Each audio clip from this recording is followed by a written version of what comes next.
Good morning. Nice to see you guys. So if you are one of those people who you hear about money or the word budget and you just naturally shut down, time to wake back up. Already back. For the rest of you guys that love that stuff, thank you so much for being, to all of you actually, thank you so much for being a part of that. It's something we do once a year and it's really important. So I'm grateful for you guys.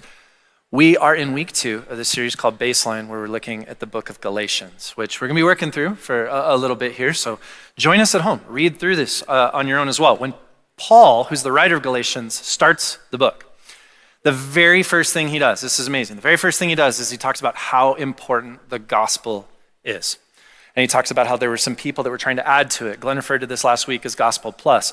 Now, because he starts there, we wanted last week to define, here's what the gospel is. Like, here's what we mean when we say that. Because if I were to go throughout this congregation and just be like, tell me what you think the gospel is, I bet you'd find that over time I'd get like 31 flavors of perspectives and answers on that. If I start to include every church, every place, it starts to get pretty big. And so we wanted to really narrow that and say, okay, here's what this is. So last week, Glenn talked about the gospel this way. He went to Mark and looked at how did Jesus describe it. And in the end, the way we'd summarize it is this, that because of Jesus, right? The word gospel, Greek word euangelion, just means the good news. Here's what the good news is. Because of Jesus, life and relationship with God is available to you. That's it. It's the simplicity of the gospel. Because of Jesus, life and relationship with God is available to you. If you're going, wait, what? Go back and listen to last week's talk. I'd love you to do that. But he talked about how the gospel isn't something that just saves us or that we start with. It's something that we live by. We base our life on this. And so the way you base your life on this is by you put your faith and trust in the truth that Jesus is with you, right? Moving through you, working around you. And so God is working through you, moving around you because you have his love and favor. There's this ongoing sense of I'm living by this reality that life with God is available, that I'm experiencing that I'm trusting Jesus for it, and that's what this looks like. Now, that's it. I know it sounds really basic. It's the simple gospel. And now, here's the thing. It sounds kind of too simple at times, and so it should be really easy to live out, right? Anything that we look and we're like, that just seems really simple. In theory, it is, but anybody who's ever tried to actually live this thing out, it gets really hard, doesn't it? Because life is wildly uncertain. Anybody who's lived long enough knows that. You probably didn't predict the path that you would be walking on even right now or the story that you'd write for your own life. Life is wildly uncertain. And this idea of moving through our lives while anchoring our full trust in relationship with Jesus Christ, it can be an uncertain venture. It's hard to do that at times. And so our tendency is to want to add to this very simple gospel, to want to put things, attach things to it. And what ends up happening is we begin to drift. We begin to become slightly misaligned. Instead of walking down the straight and narrow path of this simple gospel, we add to it. The next thing you know, we're kind of 5 degrees off. Several years ago, when my kids were really little, I don't remember what my wife was doing that day. It was just me and my girls though. And I thought, you know what, let's have a picnic. Let's go to a park and let's have a day together. Let's have some fun. And so we all got into my car. I drove this like Honda Ridgeline truck / SUV, depending on who you talk to. And that was my vehicle. That's what I had. We all get in there. We're going to go to Anita Street Market to get some of the best red chili burritos in Tucson and to get some fresh tortillas. And I'm so excited about it. And we all get in, we're driving, get on the freeway to go down there. And as we're going, my kids go, hey, will you put the music that you have on your phone for us? Because I downloaded some like kids music for them. And I said, sure. So I grab my phone and I go to plug it into the stereo in my car. And as I'm doing that, I don't know if it's because of the Arizona heat or the summers or an old cord, but the cord came apart in my hands. Like the end of the jack fell off, plastic pieces started to drop. And I let go of the steering wheel. Everything I'm about to tell you happens in like a split second, okay? It's really a really small amount of time. I let go of the steering wheel to like catch this and to put my phone down. And the moment I do, my kids all start to freak out. My 2 daughters, backseat, freak out as my car veers hard to the left, real quick. And on the left side of us, we're on the freeway, doing about 65 to 70 miles an hour is a large semi, just right even with us. And we're now just veering to go straight into the side of the semi. And I see this, and now I freak out. And I try to grab the steering wheel to stop it. And as I do, we get so close to the semi that my side rear view mirror hits it and folds into the car next to me. And now my kids are losing their mind. And I didn't overcorrect, and I just gradually steer it back onto the lane. And I'm like, it's okay. And they're yelling, you could have killed us. And everybody's losing their minds. My hands are shaking. Have you been in that moment, you guys, where you get the adrenaline after that? And you're just like, that was a lot, you know? And it's okay. We're fine. We're good. And they're like, no, we are not. Nobody enjoyed the picnic. Like, it wasn't great after that. Okay, what's the obvious moral to the story? Okay, so if we were to look at that, we'd say, keep your hands on the steering wheel, pay attention to what you're doing, stop messing with your phone. Like, there's a whole host of things we can say to this, right? Those are all good things. We should all probably hear them in the year 2022 here. But there's something more there. See, I loved this vehicle. It was the very first car. Do you guys remember when, and maybe you haven't had this yet, but when you bought the car you actually wanted versus like the car you could? Like, every car I'd had up to this point was something that would like just take me from point A to point B, and I needed to put like a quart of oil in it once a week. This was the very first car where I was like, I love this vehicle. And I remember when I very first bought this vehicle, I'd get in it and I'd start driving and I'd go, guys, look at this. And I would just let go and the car would go perfectly straight because the alignment was perfect. And I'd be like, look at this. And people would be like, put your hands back on the steering wheel. And I'd say, yeah, I know, but like, look at it. And everybody freak out. But I put my hands back on the steering wheel. Alignment was perfect. It was straight. And then somehow, I just kind of thought that's how it was. And over time, here's the deal, and if you own a car, you know this, through everyday driving, just through normal driving, right? All of a sudden what happens is little by little, your alignment starts to move. And the next thing you know, just like my truck, the moment I let go of the steering wheel would actually veer hard to the left. And I had gotten so used to overcorrecting to the right that I didn't even realize the alignment was bad. Like, it just becomes such pattern behavior, I didn't even think about it anymore. Until I'm on the freeway about to hit a semi with people I dearly love in the car with me, and all of a sudden it's a very big deal, isn't it? See, we think about this when it comes to cars. You're like, yeah, when you get new tires, when you drive your car long enough, you need to reset the alignment, rebalance everything so that the car will go straight. We know that as a principle in the automobile world. But here's the thing that I think we overlook sometimes. The same is true in our everyday life when it comes to our spiritual lives. Just simply living an everyday life over time because of things that happen around you, because of stuff going on within you, because of circumstances, because of culture, because of all kinds of things. Just living an everyday normal life will result in the need to realign our spiritual lives to the center of the gospel here, back to the simple gospel, because all of us have a tendency, well, to add to it, because maybe I was scared of something. Or maybe I felt a little insecure or uncertain, or maybe there's something else happened in culture around me and I was like, well, I'm gonna mix a little of that in with the simple gospel that matters so much. And you start to do all this stuff, and the next thing you know, each and every one of us find ourselves in a place where we become slightly off, where we start steering to the left or we start steering to the right, and we move away from what I would call the simple gospel. And I wanna look at that, and here's why. Because it's easier than you think. I want you to hear this. It is easier, friends, than you think to lose your alignment to the gospel. It is. This isn't insidious. This isn't a horrible thing. It's not malicious. You're not a bad person. It's just easier than you think to add something or to attach something and lose your alignment to it. And that's what I want to explore today. I want to look at a weird situation in the book of Galatians. And it is weird. I know it's weird because I went to study this. I realized all throughout history, church fathers have gotten upset over the passage we're going to read today. Historically, theologians and different stuff, and they all start to argue to try to justify what happened in this particular situation because they're uncomfortable with the fact that we're about to read a moment where two really prominent church leaders conflict with each other. Right? We don't like to think of it this way, but that's what happens here. You have Paul, the Apostle Paul, and you have who wrote a large part of your New Testament, and you have the Apostle Peter, who wrote a part of your New Testament. These are two New Testament authors. And they're actually going to conflict with each other over something really important. And here's what it is. This is a moment where the Apostle Peter comes to recognize that even he, you guys, even he, the Apostle Peter, the one who preached the very first sermon that 3,000 people said, I want to live my life after Christ. I want to follow him and embrace that very simple gospel for my life. 3,000 people started the church on that first Pentecost day. Right? The same Apostle Peter who was the great leader over all of these churches, the one that Jesus Christ looked at and said, upon you, I'm going to name you Peter, I'm going to call you Peter, because that word means rock, because you're the rock I want to build my church on. That same Peter has to take a moment here in Galatians and recognize that even he needed to recalibrate his perspective, realign his actions, that even he had become veering off to the left or to the right instead of walking straight in the simple gospel. I want us to see that. That's a really big deal because here is the truth. If the Apostle Peter can find himself needing to recalibrate his life and perspective back to the simple gospel because it gets misaligned, what does that mean for me?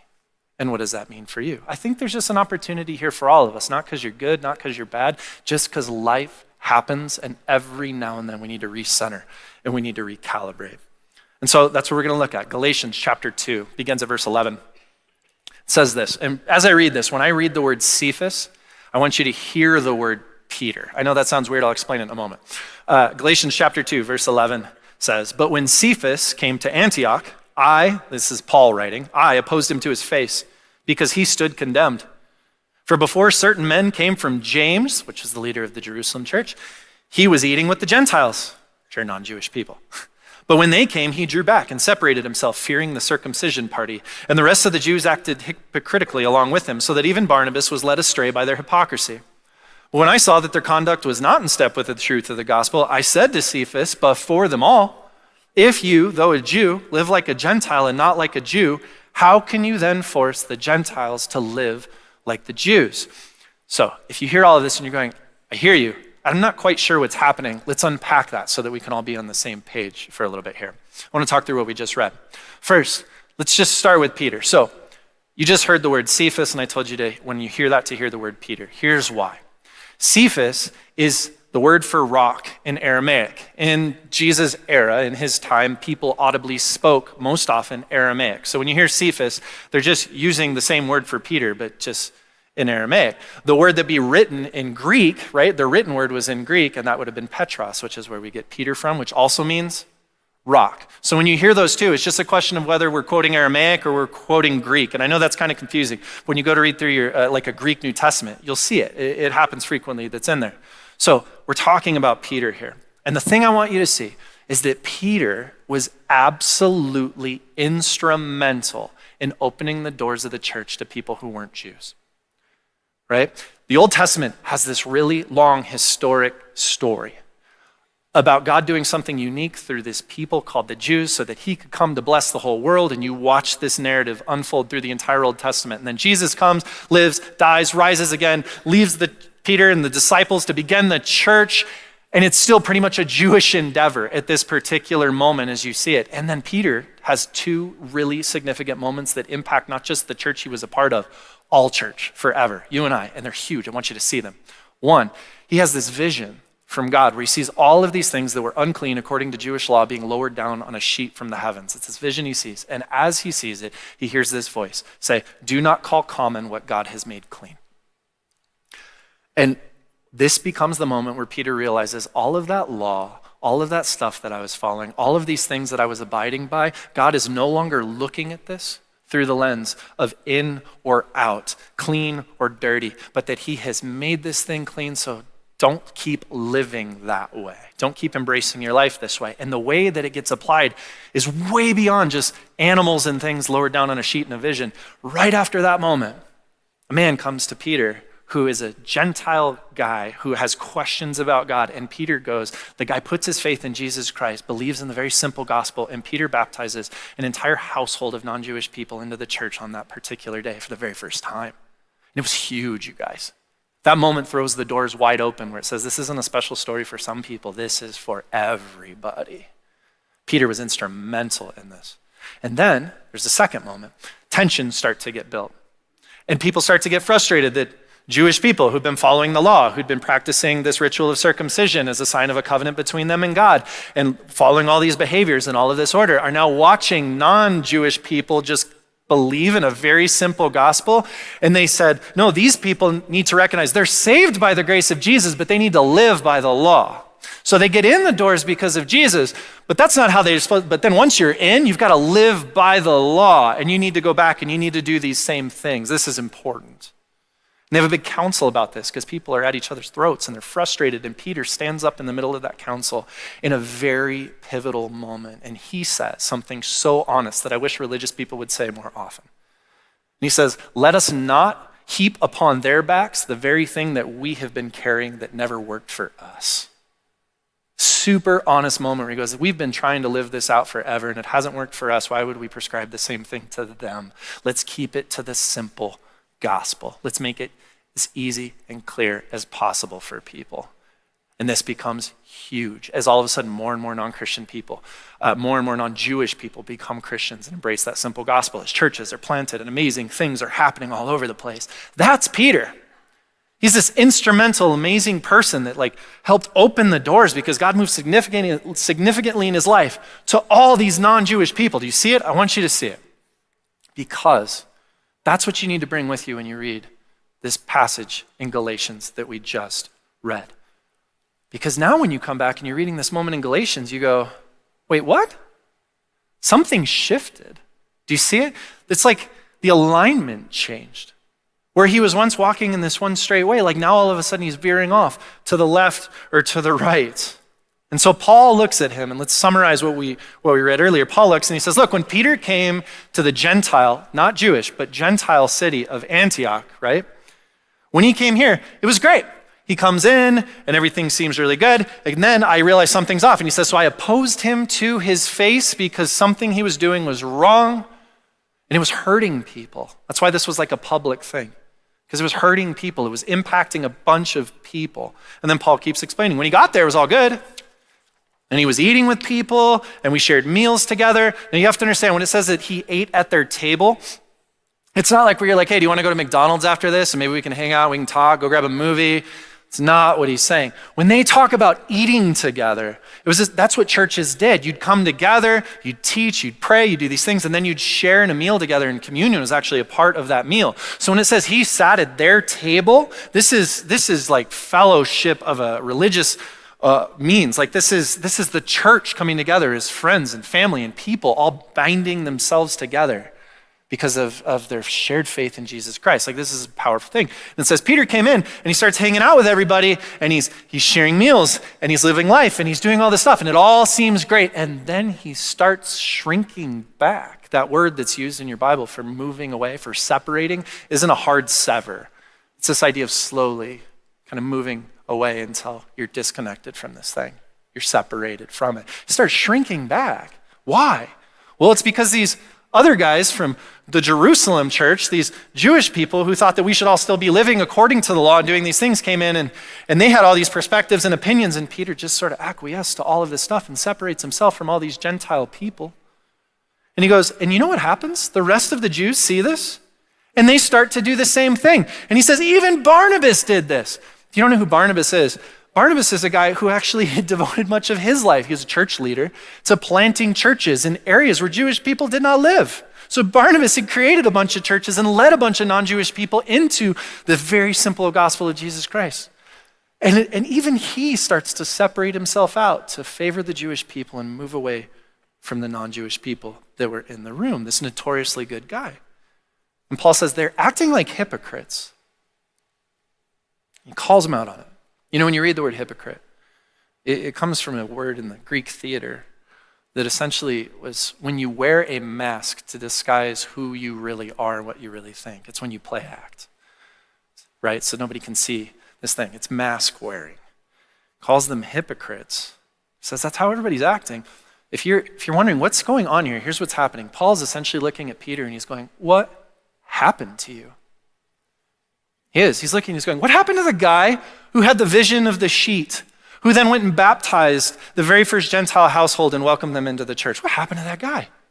What happened to the guy who stood up amidst all of the tensions and all the complexity around all of those leaders in the Jerusalem council in Acts chapter 15? What happened to that guy who finally stood up and said, no, let us not heap upon their backs what we ourselves could not carry. Let's keep it to the simple gospel. Where did that guy go who paved the way for these Gentile people to even be in the church in the first place?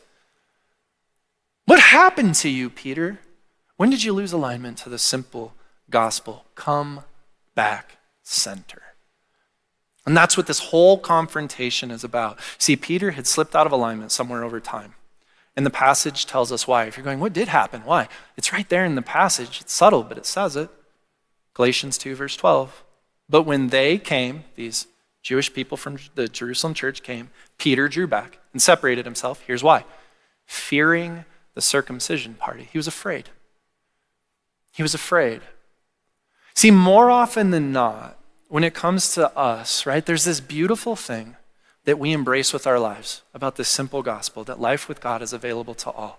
And then we seek to live that out, put my faith and my trust, basing my life on Jesus, living out in relationship with him and seeing where he wants to take me and what this life is ultimately going to look like.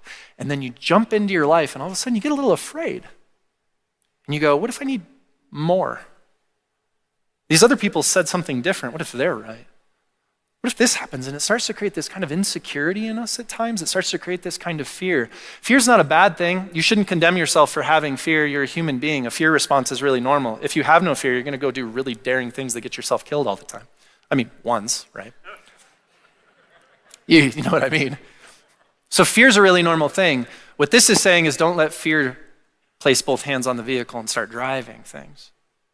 Because when you let that happen, what happens is you're no longer driving that narrow lane that is the simple gospel, and all of a sudden fear wants to take another path, to add to it, to put things on top of it, and things start to get really complicated. And that's what I want to finish the rest of our time here together talking about. These paths that our fear can take us down that lead us out of alignment from the simple gospel, and what can we do about that? But here's the thing, as we go to talk about this and continue forward, can I ask you, if you're sitting here right now, and as you listen to all of this, you're going, this is just an interesting thing about two religious leaders in the first century. This is just an interesting thing about Peter and Paul, and wow, that's interesting to know that, and I'm glad I learned this about Galatians.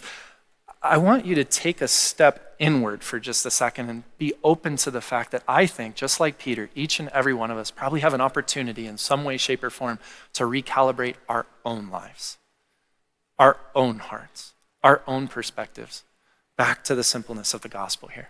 Because all of us, just by every day living in this life, will have a tendency to lose our alignment. And here's why. Let's look at these three things. 1, we lose alignment with the gospel when we become overly concerned with managing our reputation. We lose alignment with the gospel when we become overly concerned with managing our reputation. This is like a curse in religion, you guys. Right? When you become overly concerned with managing reputation. Galatians chapter 2, verse 12 says, for before certain men came from James, that Jerusalem church, he, Peter, was eating with the Gentiles. But when they came, he drew back and he separated himself. As in, I don't want those people to see me at that table, because if those people see me at that table, they're going to have a whole host of assumptions and thoughts about the kind of person and leader that I am. I don't want those people to see me interacting with these people, because they're going to assume that I have all kinds of beliefs. They're going to assume that I don't take things seriously. They're going to assume all kinds of things about me. If those Jewish people, they were called Judaizers, by the way. This was a group of people that lived back in Jerusalem, which, by the way, was where Peter was like stationed to lead in the region of Israel with Jewish people. So they knew him. He would have known who these people were. And when those people see him, they believe, again, these are the same group of people who are like, no, you're saved by the gospel, but then you live by the law. You're saved by the gospel, but then what you've got to do is follow every letter of the Bible, every letter of the text, and that's how you live and know that you are righteous and good and right. These same people are looking at him, and if he eats with these non-Jewish Christians in this church in Antioch, these people are going to look at him, and you know the kinds of things they're going to say about Peter? They're going to say, you know what, he doesn't care about tradition, about history, about obedience, about dedication. He's going to be seen as, he's the guy who's soft on sin.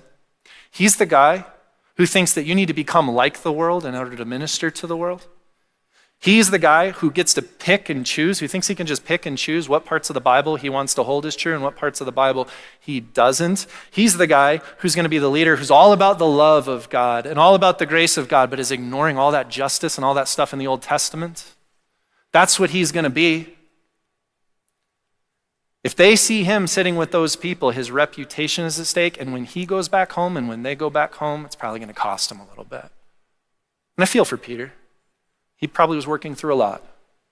He's probably leading through a lot, and there's probably a lot of complexity amongst all those Jewish people in those Jerusalem churches. And so Peter manages his reputation, and he separates himself from the people who could tarnish it when he goes back home. This is what happens. Friends, that's Peter. Here's us, though. You know you are overly focused on managing your reputation when you place greater weight on how others see you than you do on how God sees you. That's how you know. If you're sitting in here and you're wondering, how do I know if I have a tendency to manage my reputation with other people? How do I know if that's the thing that, like, sometimes for me makes me drift or makes me move out of alignment? It's this. You place greater weight on the voices and perspectives of other people than you do on who God says you are, on who you are in Christ. Some time ago, there's a woman that asked me if she could meet with me. And I said, sure. And she said, I just have a question I really need to ask you. And I said, okay. I'd never met with her before. And so she came to the offices and she started to talk. And the moment she sat down, she started to cry, started to sob. And I found out that she had been walking through a bunch of tensions with her husband for about the last 3 years. And he'd come up to her about a week before and said, I want a divorce. And I said, is this out of the blue? Is this something that, what's going on here? Like, is this something brand new for you? And she goes, oh no. She said, the last 3 years have been so hard. She said, we've gone to marriage counseling and we fought for it. We went to a couples retreat hoping that maybe that would give us a reset. She goes, at one point in time, we even were just saying, I want this and I don't know what to do. What if we just meet together to pray for each other once a week as just a way of kind of bringing us together on this? She's like, we've done so many things and it's just still really, really hard. And last week, he told me he wants a divorce. And she goes, and I felt relieved. But I also am just brokenhearted and I don't know what to do.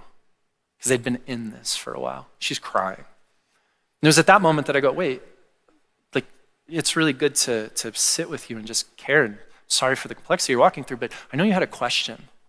What was the question that you had for me? What was it that you wanted to ask me?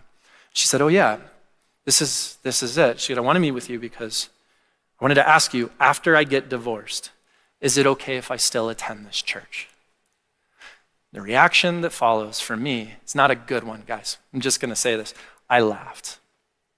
And I know that's not good. I've learned some things since then, and hopefully I do a better job of this moment, particularly next time. I didn't laugh like, like a weirdo. I went, It was like, you ever have that moment where you're shocked by something or where you're surprised, where you're almost going, is this real? And I actually looked at her and I said, is this a sincere question? Is this, like, that's really the question you wanted to meet with me about? And then I realized she was absolutely sincere. And she said, yes, it is. I said, I'm sorry, I was taken aback. And then I looked at her and I said, of course you can continue to attend this church. Of course, like, why would I kick you out? And then I even said, in fact, I think you're going to need people around you as you walk through some of this. And I would never want to take that away at a time where you actually need people to love and care for you the most. Like, that just seems cruel. Like, why would we do that to you? And then I looked at her and I said, can I ask, because I knew she was connected with some people around here. I said, who's praying for you? She said, nobody. I said, okay, well, you've been going through this for like 3 years. Who knows about this with you? Like, who at least you can share this with? She said, nobody. And I said, how is it that after 3 years and you've been tethered with people and in things and stuff that nobody knows about? Like, how's that possible? And then she told me, she said another couple had walked through a divorce. And they were seen as now living in sin because they weren't fulfilling their marriage vows. And there was all this shame heaped upon them. And people kind of put some weight on that. And they ended up not coming anymore. And she said, I don't want to go through that. I got so mad. I did. I was like, when you see someone's hurt like that and you see the struggle and you recognize what they've been walking through, I just was so frustrated because I just thought, guys, we can do better. I did. Like, the church is the place because of this very simple gospel where people get to show up and receive an abundance of grace and where love gets to get poured out and where we shoulder up with one another and we lift people up and we keep pointing to each other towards the hope of Jesus Christ. But what made me so frustrated was that I realized is that this woman believed that over the course of the last 3 years, she had no other recourse but to wear a mask every single day, week in, week out in this place because she didn't feel like it was safe enough to actually be who she really was and where she really was. And my heart broke. I was so mad. And then all of a sudden, my madness, my frustration turned to sadness because I realized the only way that would be possible is if there was a bunch of people around her wearing masks too. And that just means there's opportunity for each and every one of us to stop managing our reputation and to recalibrate our lives back to a very simple gospel where there is love and grace and goodness and truth for each and every one of us. And we're a real church. gets to go arm in arm and hold one another up because Jesus is beautiful enough to handle it. He's big enough to carry it. Because that's what we're anchored in, isn't it? Friends, how many of you have ever felt, now you don't need to raise your hand, but how many of you have ever felt like if the real you came to church on a Sunday that you would cease to belong? The real you, if it came to church on a Sunday that you would cease to belong. If that is you, I just want to tell you, your reputation is secure in Christ.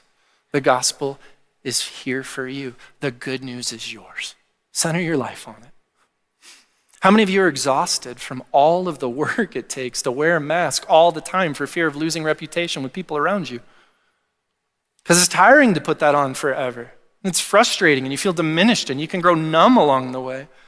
How many of you know what that's like? Friends, if that's you, the gospel is for you. The good news of Jesus Christ is for you. Anchor your life in it and recognize that your reputation is secure in Jesus Christ, despite what you might encounter from other people. How many of you are frustrated? Because there's a part of you that wants to be known and you want to be loved for who you are, but there's a part of you that recognizes that who you are doesn't feel like it's good enough. And you don't know where to put that in a context around other Christian people because it feels like you need to be a certain someone and play a certain part in order to be in order to be accepted. And you're frustrated and you're tired and you're exhausted. If that's you, the good news is absolutely for you. Life with relationship with God because of Jesus Christ is available to all. Anchor yourself in his love, in his grace, in his favor, in his freedom, in his acceptance, and may this place be a powerful expression of that. We can do this. It's the goodness of what lives in us, friends. Managing our reputation will lead us to value the opinions of others above the opinion of God. So if that's you, if you find yourself going, I think I have this tendency at times. I think I get caught up in managing reputation. I think that's what causes misalignment to the gospel with me. Well, then take a step towards recalibrating your life. And I think there's one that we can actually do here this morning. And it's just a moment to say something together. I want to say a sentence out loud. And then just as a moment of solidarity for all those who need to say this out loud, as a church, will you then repeat after me? Here's the sentence, and then we can repeat it together. It's this: my reputation is secure in Jesus who loves me. Now let's all say it together. Ready? My reputation is secure in Jesus who loves me. Say it as many times as it takes. Remind each other as many times as you need to, friends. It's a powerful thing. That brings me to the second one. And it's this: we lose alignment with the gospel when we fall into the trap of people-pleasing. We lose alignment with the gospel when we fall into the trap of people-pleasing. This one might sound really similar to this idea of managing reputation, right? Like it's similar. But for me, I see these really differently. Here's what I mean by that. You know you have a tendency toward people-pleasing when you seek to keep others pleased with you at the cost of what you really think and know to be true. That's how you know this thing. So this is not like I'm sitting at a table and if they see me with these people, they're going to make these judgments about me, and so I need to manage my reputation. This is, I don't want to upset the apple cart. This is, I don't know, like these people have strong opinions or thoughts or there's conflict or the stuff, and so I'm just going to diminish who I am and kind of hide from that for a moment. I want everybody to stay okay and pleased with me, around me, so I'm just not going to be me. It's a different form of mask wearing that exists here. Galatians chapter 2, verse 13, it says, and the rest of the Jews acted hypocritically along with him. Guys, it's easy to miss this in the passage. When it turns here, the reason it says, and the rest of the Jews, this is no longer the Jews that came from Jerusalem. So this is no longer a group of people known as the Judaizers who wanted to bring all this law back in. When it says, and the rest of the Jews acted accordingly, these were the people who went to that church. These were the people who day in, day out shared life with all of these non-Jewish Christians as well. They shared dinner tables. They were friends. They probably had community and looked after one another's things. They probably contributed to help one another out. They served and loved one another. They had ongoing relationship with each other because this was their actual community. And some of their Jewish brethren from another town and a prominent church leader named Peter roll into town and start to separate themselves. And these guys feel all the tension of that particular moment. And this will cost them their reputation with their Gentile friends later. Because when those guys go back to Jerusalem, who's still left in the church, right? This is going to cost them reputation, you guys. And yet they start to just back away too. Let's not upset the apple cart. Let's keep them pleased. Let's keep everything rolling. And it's hard. They simply suppress what they really know to keep the religious people from Jerusalem pleased. I got on a Southwest flight to Denver one time, and I forgot to do the check-in moment until I got to the airport. I was the last person to check into a flight. There's no assigned seats, which means I get whatever seat is available last. And so I go to get on, and this is a fully full flight. And I walk all the way to the back, and the only seat left is packed against the window up in the back corner. And I think, sweet, I'm 6'5", I love being in small containers pushed against windows, let's do this. And so I get on, climb into the window seat on the plane, and people move. The lady sitting next to me is late 50s or something like that. The guy sitting next to her clearly doesn't want to talk to anybody. And he's sitting there, and so I sit down, and the plane hasn't even taken off yet. I get out a book to read. And I just want to get to Denver. That's all I want to do. I got on this flight, I just want to get to Denver. I open my book, I start reading. It's by a guy named Dallas Willard. He's a Christian author. The woman next to me sees me reading this book. She looks at me and she has this energy in her voice and she goes, wait, are you a Christian? There's something about the energy in her voice and the way she asked me where I was just like, oh man, please don't let this flight be weird. I'm being honest, right? I'm like, you know what I'm talking about. I'm like, oh, okay. And I look at her and I go, yeah, I am. And then her voice starts to quiver and her eyes start to flush a little red. And she looks at me and she says, by chance, do you happen to be a pastor? And now I know this flight's going to be weird. And I say, yes, I am. And without skipping a beat, without a moment to even pause to think, she throws both arms around me, wraps her arms around me, buries her face in my shoulder, and just starts to weep. And I have no idea why. I don't know who she is. I just want to go to Denver, you guys. I don't understand what's happening. And the plane hasn't even taken off yet. The flight attendant comes by and she's closing the overhead bins. And she looks at me kind of confused. And I make this look that's just please help me. Please do something at her. And she just looks at me and raises her eyebrows and walks away. And I'm like, thanks. And I live this way. Now, I know you guys are going oh, that was probably an awkward 30 seconds or 2 hours is how long that flight went, and it lasted the entire time. Sometimes she was holding me and weeping. Sometimes she was sitting back and talking very, very loudly. I mean, very, very loudly. And what I come to learn is that she had been visiting her son, and that her son was, I think, in his 20s or something like that, and he had become addicted to cocaine at one point in time over his life.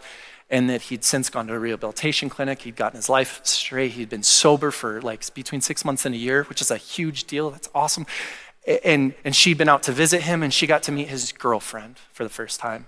And she was throwing out words like Jezebel and harlot and all these other words. And I'm like, you don't like her very much. And that's what this is. It's a mother who does not like her grown son's new girlfriend, right?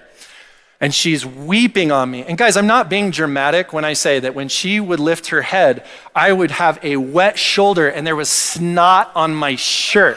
Not my snot, I'm not crying, someone else's snot. I don't even know where that snot's been. It's just all over me. And I'm sitting there being okay. And then she looks at me and she goes, and what I need you to do, and I said, oh man. So what I need you to do, I need a man of God to go to my son's house, and I need you to knock on his door, and I need you to tell him that he is walking a path directly through the gates of hell being led by a Jezebel. I'm not gonna do that. Nothing in me is mission accept, I'm not doing that. Guys, just so you know, I'm never gonna go to a person's house whom I have no relationship, context, or anything with ever and go, hey, you are walking a path to the gates of hell led by that Jezebel who's in, I'm not gonna do that. But I just wanna go to Denver. And I want this moment to go away. And I just want this whole thing to stop. And so I looked at her and I'm like, well, I don't know. I'll have to think about it. That's what I said. I'll have to think about it. And she goes, no, I want you to do it. And I said, well, I'll consider it. And she goes, write down his address. And I said, I'll think about it. And then she got out a sheet of paper and she's write this down. And I did. It was very intense. And I'm just I just want to get off this plane. I get off the plane and I go to baggage claim. And I notice that in baggage claim, everybody keeps staring at me. And I realized for the first time, because I was so just caught up in this moment with her, I realized for the first time that we were either the in-flight annoyance or in-flight entertainment for half of the plane. It was so loud and so intense the entire time. And that was the very first moment that I had a different thought in retrospect about what had happened. And I found myself going, I wish with grace and dignity and compassion and kindness and all the things, I wish I'd been honest. I actually wish I would have talked with her a little bit about some of those things instead of just trying not to keep this moment going and trying not to upset this. And here's why. If you were to ask me, would that have changed her mind or her opinion? I don't think so. She seemed pretty hijacked at the moment, but who knows? You never know. But what I thought was, I wonder what that would have said to all of the people that were listening to this on that particular plane who were asking questions about Casas Church in Tucson. I'm sorry to y'all. Casas Church in Tucson and what this kind of place even is. I wonder what that might have done for her son. And I wonder what that might have done for her son's girlfriend. See, I don't know, but God gets to work in those things. I don't have to figure all of that stuff out all the time, but I wish I would have been honest about that instead of just trying to put my head down, get through, and get to Denver. Do you see what I'm saying?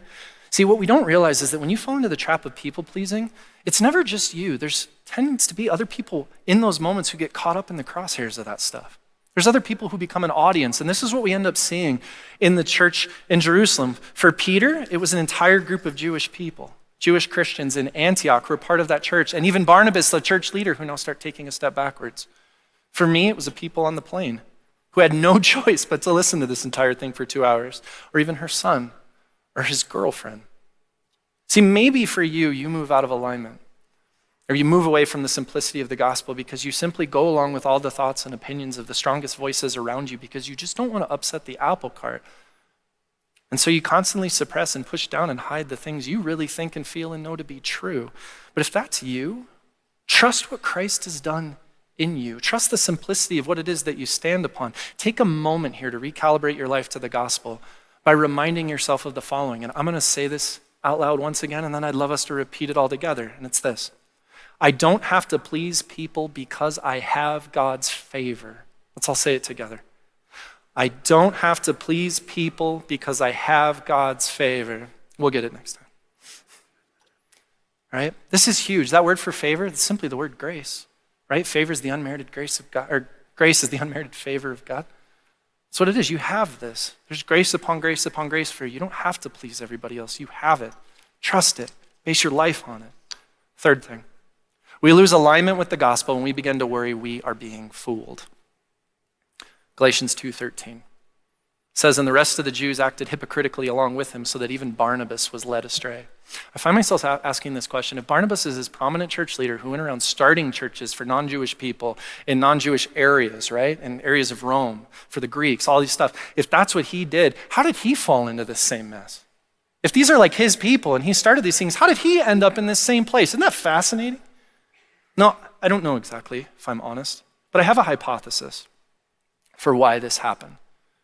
And it says, I think that the church in Jerusalem and the Jews that were there had really strong and really certain voices. And I think that makes things hard. If you don't understand what I'm talking about, let me explain. When you start in your own life to base your life on the simplicity of the gospel, and when you try to live that and you try to describe that to other people, at times it just feels, well, really simple. Base your life on Jesus Christ, that he died for you, that he rose again for you, that you're forgiven, and he loves you, and there's grace for you, and that he's with you. And base your life, your everyday life, your decisions, and who you are, and just the way you move forward in this life on that reality, and just trust it. See where it takes you. Go. What's going to happen is you go to live that, you're going to step into wildly uncertain moments. You're going to have moments where you go, yeah, but do I go through door number 1 or door number 2? Is it option A or is it option B? Or there's these people and I don't want to screw my life up or their life up and I don't know quite what to do in this situation and I can't find a verse that exactly answers this one thing and I'm not quite sure what to do about it. And there's all of this uncertainty that life just inevitably brings upon us. You cannot avoid it. It's just a part of being a human being who lives. And then in those moments, here's what's going to happen. If it hasn't happened already, it will. If it's happened once, it'll happen again. Someone's going to come along with a really strong voice and a really certain perspective who seems like they have a lot of security and a lot of just forthrightness. And they're going to look at you and they're going to say, what you need to be doing is ... What you need to be doing, if you want to know that you're right with God and that you're doing the right thing in your life, is you need to stop doing this and you need to start doing that. You need to let go of this and you need to grab a hold of that. You need to base your life and follow these things and do this stuff. And if you do these things and if you follow that and if you live your life this way, then you're going to be okay. It's going to be a religious person who does this at some point in time. And all of that certainty and all of that fervor and all of that tenacity is going to leave you in a space where you look and you go, I mean, they seem really secure. And that seems really potent. And they seem like they're really going for it. And while you're standing there in the midst of trying to live by faith and navigate the uncertainty of the moment while holding the certainty of Jesus, you're going to find yourself in a place where that strong voice becomes really powerful and really attractive. And you'll ask yourself, wait, I know I've been living by the simple gospel. Am I being fooled? Does God want more from me? Am I doing this wrong? Have I been duped? Did somebody tell me something over time that's like messed me up? Like, am I? Because I don't feel certain and secure as that person does, and they seem like they've got a path carved out. It happens. Happens all the time, actually, friends. I have this conversation all the time. Let me tell you what Paul says immediately following this incident. We'll close with it. Galatians chapter 2, verse 16, he says, yet we know, this is Paul speaking, yet we know that a person is not justified by works of the law, but through faith in Jesus Christ. So we also have believed in Christ Jesus in order to be justified by faith in Christ, not by works of the law, because by works of the law, no one will be justified. If you've tuned out, tune in as we close the service here today. This is the whole point. This is the big idea. If you get what Paul is saying here, I promise this will be a huge deal as you seek to live a life of faith. What he is saying here is that regardless of what anybody else tells you, regardless of who sits at your table or not, regardless of who demands that your behavior look a certain way for them to feel comfortable around you or not, regardless of whether someone has an expectation that you be the right kind of Christian, the right kind of religious person, even when someone around you seems like they have it all figured out and want you to go with them, regardless of all of those things, and you're still sitting confused, if you put your trust in Jesus to save you, to be with you, to lead you, to love you, you are in the best place that you could possibly be. If you want to recalibrate your life to the truth of the simple gospel, then before you listen to anyone else, including me, the irony is not lost on me here, friends. Center your life on Jesus.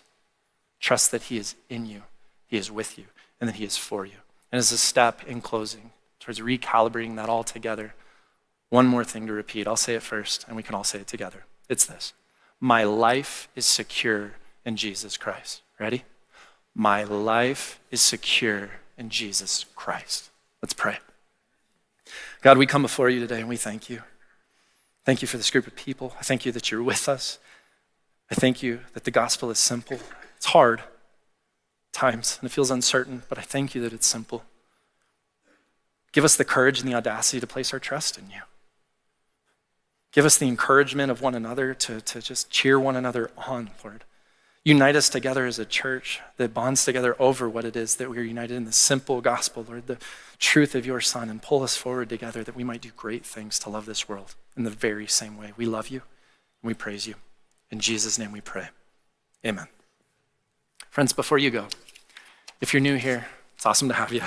I'm going to be right down here over in this area where those two lovely human beings are standing over there. I'd love to shake your hand and meet you and just say thanks for coming. To all of you guys, have a great Memorial Day weekend, and we'll see you soon.